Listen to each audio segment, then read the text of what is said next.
우리가 살고 있는 세상에는 잔치들이 참 많습니다. 입주, 이사 잔치도 있고, 돌잔치도 있고, 회갑잔치도 있고, 결혼잔치도 있고, 하여튼 다양한 잔치들이 참 많이 있습니다. 축하잔치도 다양하게 많이 있죠. 여러 가지 잔치는 사람들이 많아야 되고, 또 손님들이 기뻐해야 되고, 또 주인도 기뻐해야 되는 거죠. 그래도 이런 여러 가지 잔치 중에서도 뭐니 가장 행복한 잔치는 뭘까? 결혼잔치가 아닐까. 그렇죠? 다른 어떤 것보다도 결혼 잔치가 가장 기쁘고, 그래서 결혼식 주례를 보러 가면 또 결혼식 하객들을 보면 또 신나고 즐거워하고 행복한 그런 모습들을 많이 볼 수가 있습니다. 오늘 본문에 예수님께서 이 결혼 비유, 혼인 비유의 이야기를 통해서 하나님의 메시지를 선포하는데, 그 메시지는 뭐냐면 하나님 나라의 속성에 대해서 얘기하는 거예요. 이 혼인잔치 비유는 결국 하나님의 나라를 설명하기 위한 것이다.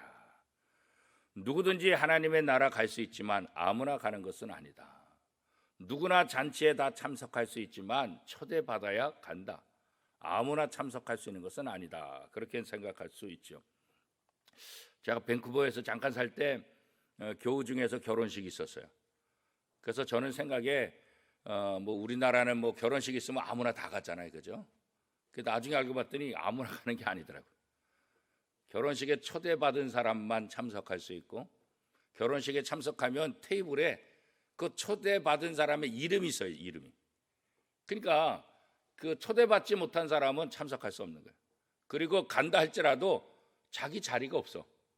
그래서 그냥 쫓겨날 수밖에 없는 거예요. 다 자리가 이렇게 예정되어 있기 때문에. 그래서 참 신기하다, 희한하다. 그랬더니 또 그쪽 문화에서는 그래야만 준비를 이렇게 잘 할 수 있기 때문에 초대를 정식으로 하고, 또 초대받은 사람은 또 참석하고, 또 초대받은 사람에 대해서는 전부 다 이름을 다 기록을 해가지고 참석한 사람들이 우왕좌왕하지 않고 자기 자리에 딱 앉을 수 있도록 그렇게 하는 것을 보았어요. 그래서 한편으로는 맨 처음에는 어색하기도 했지만, 또 한편으로는 이것도 좀 괜찮다, 그런 생각을 한 적이 있어요.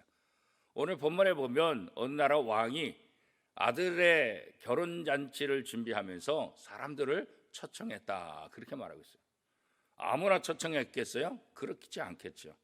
올 수 있는 사람들, 또 괜찮은 사람들, 또 여러 가지 이 초대 받을 수 있는 그런 자격 있는 사람들에게 초청장을 다 보내서 아무 날 몇 시에 이렇게 다 모여라, 내 아들이 결혼한다, 이렇게 해서 저 초청장을 다 보냈는데, 초청장 받았다는 것은 뭐예요? 영광스러운 거죠.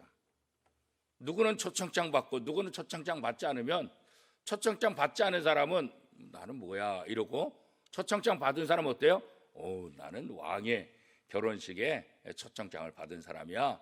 그래서 좀 우쭐하고 그렇게 될 수 있지 않겠습니까? 그러니까 영광스러운 초청, 영광스러운 부르심. 또 누가 초청했느냐, 이것도 중요하잖아요, 그렇죠? 별 볼 일 없는 사람이 초대했다 그러면 난 거기 초대해도 난 안 가, 이렇게 생각할 수도 있잖아요. 근데 왕이 초대했다, 이건 이제 다르잖아요, 그렇죠? 그런데 오늘 본문에 보니까 이렇게 왕의 초청을 받았음에도 불구하고 놀라운 일이 벌어졌죠. 어떤 일입니까? 초청받은 사람들이 오기를 거부하고 있다는 거예요. 이런저런 이유를 들어서 이 혼인잔치에 참석하지 못하겠다, 그런 거죠.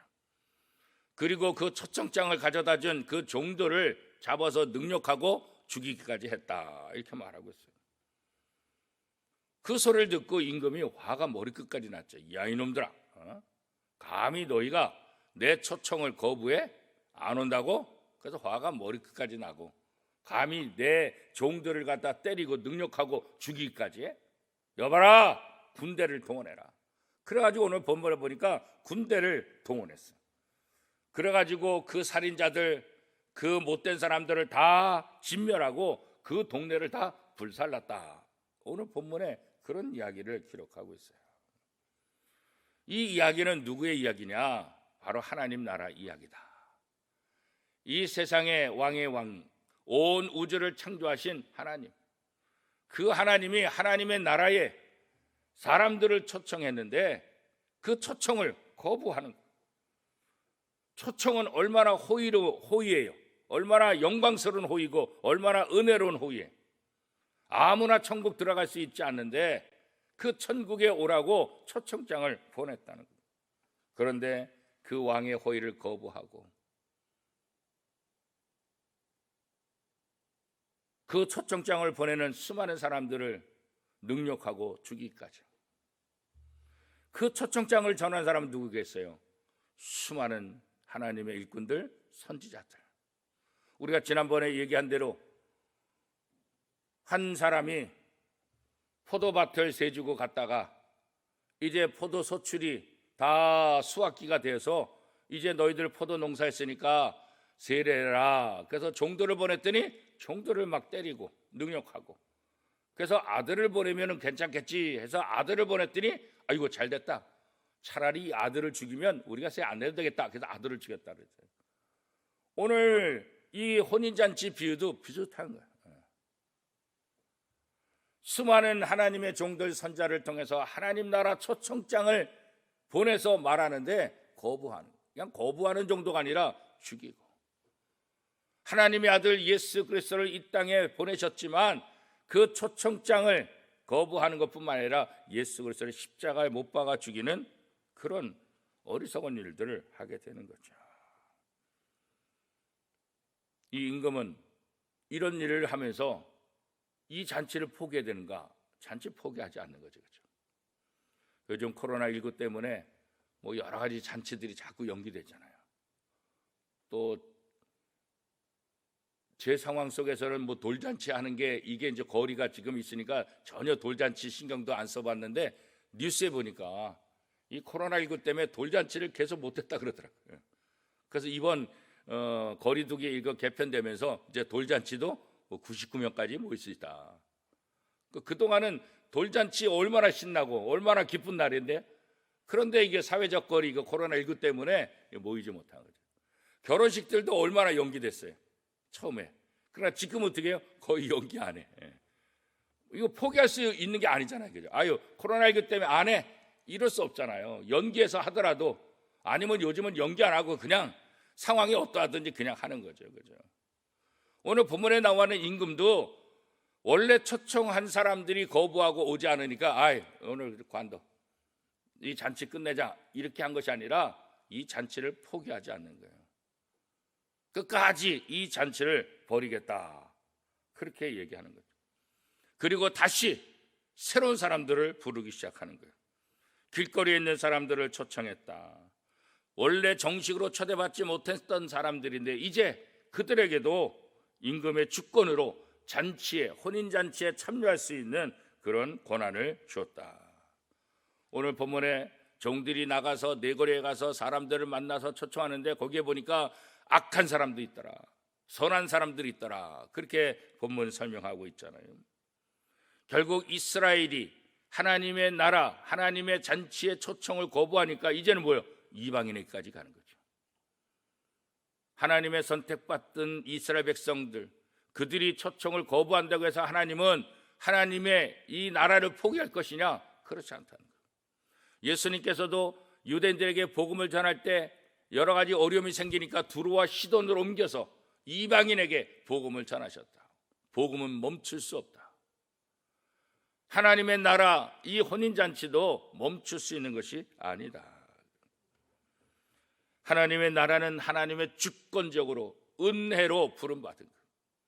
원래 초청받지 못했던 사람들, 길거리에 있는 나가서 그 모든 사람들을 초청한, 이게 바로 은혜 아니겠어요? 그죠? 우리는 이방인이잖아요. 우리는 이스라엘 백성이 아니잖아요. 하나님의 선택에서 제외됐던 사람들. 그러나 이방인인 우리에게까지 이 복음이 전파되고 하나님의 자녀가 되는 그런 기쁨을 누릴 수 있도록 한 것. 이게 뭐예요? 이게 바로 은혜죠. 유대인들의 거부로 인해서 이방인에게 복음이 전파되고 그 복음은 온 세상을 돌고 돌아서 대한민국까지 오게 되고, 공산국가라 할지라도 어느 나라 할지라도 이 복음이 전파되는 그런 모습들. 하나님의 나라는 이 땅의 모든 사람들에게 은혜로 주어지게 되고 그 은혜를 받은 사람은 누구든지 이 하나님 나라에 갈 수 있다는 소망을 우리에게 다시 한번 보여주고 있는 거죠. 하나님의 은혜가 우리에게 주어지는데 그 은혜를 받아들이는 길은 뭘까? 그것은 다른 것 아니에요. 예수 그리스도를 우리의 구원주로, 구세주로, 구원자로 받아들이는 거죠. 영접하는 자, 곧 그 이름을 믿는 자들에게 하나님의 자녀가 되는 권세를 주셨으니, 다른 길이 아니라 이 하나님 나라에, 이 부름에 초청받고 또 인정받는 방법은 다른 것 없다. 예수 그리스도를 영접하는 것. 예수 그리스도를 영접할 때 하나님의 자녀가 되고, 예수 그리스도를 영접함으로 하나님의 자녀의 권세를 얻게 된다. 그렇게 말씀하고 있죠. 초청받은 사람들의 기쁨들, 초청받은 사람들이 이 잔치에 참여할 수 있었던 것, 이것은 다 하나님의 은혜고, 그래서 그 왕께 모든 영광을 돌리게 되고 그 왕께 감사를 하게 될 수밖에 없는 거죠. 그런데 혼인잔치에 왔다고 해서 모든 사람이 그 잔치를 누릴 수 있는가? 그렇지 않은 모습도 오늘 본문에 말하고 있어요. 혼인잔치에 초청은 받았지만 이 혼인잔치에 들어오려면 조건이 있는데, 그 조건이 뭐예요? 혼인잔치에 참여할 수 있는 예복을 입어야 된다, 그런 거예요. 초대받았다고 해서 누구나 오는 것이 아니라 예복을 입은 사람들이 참석할 수 있다. 오늘 본문에 보면 왕이 보니까 예복 입지 않은 사람이 들어왔어요. 예복 입지 않은 사람을 발견하고 저 예복 입지 않은 사람을 끌어내라, 그렇게 말하고 있어요. 초청을 받았다고 한다면 그 초청에 맞는 예복을 입어야 된다, 이렇게 주장하고 있는 거죠. 그러면서 오늘 본문 14절 말씀에 보면 청함을 받은 자는 많되 택함을 입은 자는 적으니라. 우리가 교회에서 전도를 할 때가 많이 있잖아요. 예수 초청 잔치, 지난번에 우리가 여러 가지 이제 전도 행사들을 많이 했었잖아요. 한 사람이 5사람을 정하고 기도하면서 3사람을 데려오자. 그래서 우리가 153 행복잔치, 그래서 몇 년 동안 이렇게 했지 않습니까? 그래서 이 잔치에 초청장을 만들고 또 사람들에게 알리고, 또 그래서 요때 좀 와달라고 정중하게 초대를 많이 하잖아요. 초대장을 많이 보내고 약속도 하잖아요. 근데 정작 그 당일 되면 어때요? 많이 안 와요.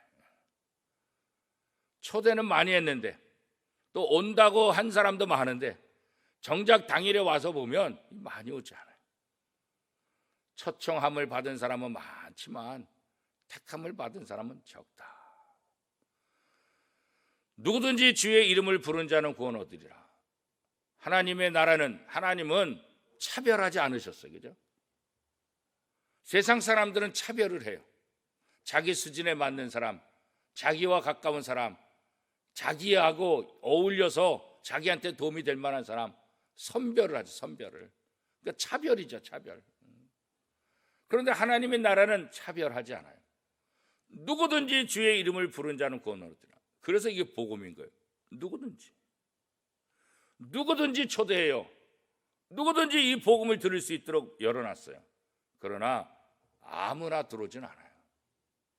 모든 사람에게 초청장을 보내지만 아무나 들어올 수 있는 거예요. 그 예복을 입어야 되는데, 그 예복이 뭐예요? 흰옷 입은 예복. 그것은 바로 예수 그리스도를 상징하는 거예요. 예수 그리스도의 보혈로 깨끗해진 사람들, 죄가 깨끗해진 사람들, 예수 그리스도의 흰옷을 입은 사람들,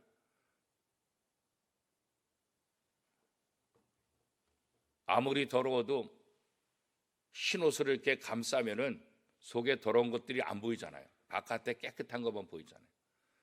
우리 속에 더럽고 우리 속에 죄가 있고 우리 속에 부족하다 할지라도 예수 그리스도의 보혈로 우리를 감싸줘서 우리를 깨끗하게 만드는 거예요. 하나님 나라 예복은 다른 것 아니에요. 예수로 옷 입는 거예요. 그 예수의 보혈로 우리의 죄를 씻기는 거예요. 그 예복 예수 그리스도를 믿는 사람만 하나님 나라에 참석할 수 있다, 그런 거죠. 오늘도 얼마나 많은 사람들이 하나님 나라 초청을 받고 있습니까? 그런데 또 얼마나 많은 사람들이 거부해. 야, 너나 예수 믿어. 우리가 복음을 전할 때, 우리가 하나님의 나라를 증거할 때 순순히 그렇군요, 알았습니다, 다음 주부터 갈게요, 이런 사람이 얼마나 있어요. 그렇게 노력해도 뺀질뺀질하게 말도 안 듣고 오지 않는 사람이 훨씬 더 많잖아요. 그렇죠? 천국에 들어가는 것, 이 하나님의 나라는 모든 사람에게 열려 있지만 아무나 들어갈 수 있는 것은 아니다. 예복을 입은 사람만 들어갈 수 있다는 것을 다시 한번 보여주고 있는 거예요. 십자가 복음으로 복음을 듣고 의인이 된 사람, 그 사람이 예복을 입은 사람이다, 그런 거죠. 예수 그리스도로 옷 입은 하나님의 자녀, 그 사람만 천국에 들어갈 수 있고 천국을 소유할 수 있다. 예수 그리스도를 통해서 하나님이 준비하신 혼인잔치에 우리가 들어갈 수 있다. 이 천국잔치, 여기에 들어가지 못하면 얼마나 안타깝겠습니까? 그렇죠? 천국은, 하나님의 나라는 하나님의 자녀들이 소망하는 가장 가고 싶은 나라 아니겠습니까? 이 천국에 대해서 얼마나 많은 관심이 있어요. 예수는 믿지 않아도 천국에 가고 싶냐 하면 다 가고 싶다 그러지. 천국이 좋다는 건 누구나 다 알지. 그러나 누구나 다 들어가는 건 아니죠. 우리나라에서 제일 좋은 대학 누구나 다 알죠. 누구나 들어가고 싶죠. 그러나 누구나 다 들어간 건 아니잖아요. 그렇죠? 누구나 다 들어간 건 아니잖아요. 하나님의 나라도 마찬가지예요. 우리가 이 땅에서 가장 복된 삶을 살아가는 건 뭘까? 다른 건 아니에요. 바로 천국에 들어갈 예복을 준비하는 거예요. 예수 그리스도를 구주로 고백하고 그 예수 그리스도를 통해서 하나님 나라 들어갈 수 있다는 것을 보여주고 또 그것을 소망하며 살아가는 것. 그래서 오늘 우리가 해야 될 일은 뭐냐? 하나님 나라 이 혼인잔치의 초청장을 가지고 이 땅에 우리의 삶을 통해서 이 초청장을 나눠주는 역할을 하는 것, 이것이 바로 오늘 우리의 삶이죠. 우리의 삶을 통해서 우리의 직장과 우리의 가정과 우리의 인간관계 모든 것들을 통해서 이 땅에서 가장 행복한 잔치를 소망하며 그 하늘나라 소망하며 살아가게 하는 것, 그것이 바로 오늘 교회의 역할이고 성도들의 역할입니다. 사순절을 통해서 예수님은 바로 그 혼인잔치에 참석할 수 있는 예복을 우리에게 준비하신 것, 이게 바로 이 사순절이죠. 예수님께서 십자가를 지심으로 그 보혈을 흘리심으로 우리의 모든 죄를 다 갚게 하고 의롭게 하시고, 그래서 우리로 하여금 하늘나라 예복을 입게 만들어 주신 것, 이게 바로 사순절이라고. 이 하나님의 은혜를 기억하며 우리에게 하늘나라 혼인잔치 천국잔치의 예복을 준비하기 위해서 십자가의 길을 걸어가며 피 흘리신 주님, 그 은혜를 다시 한번 생각하고 감사하는 삶을 살아가는 것, 그것이 이번 사순절의 또 다른 의미이기도 합니다. 여러분은 하늘나라 예복을 입으셨습니까? 우리가 예수를 믿는다고 한다면 우리는 하늘나라 예복을 준비하고 입은 사람들이죠. 그 예복을 늘 기쁨으로 입으시고 그 예복을 통해서 하늘에 대한 소망을 끝까지 가지고 또 그 예복이 필요한 사람들에게 증거하는 삶을 살아가는 것, 그것이 오늘 저와 여러분의 삶일 것입니다. 이 사명을 하나님 나라 가는 그 시간까지 잘 감당하는 저와 여러분의 삶이 될 수 있기를 축복합니다.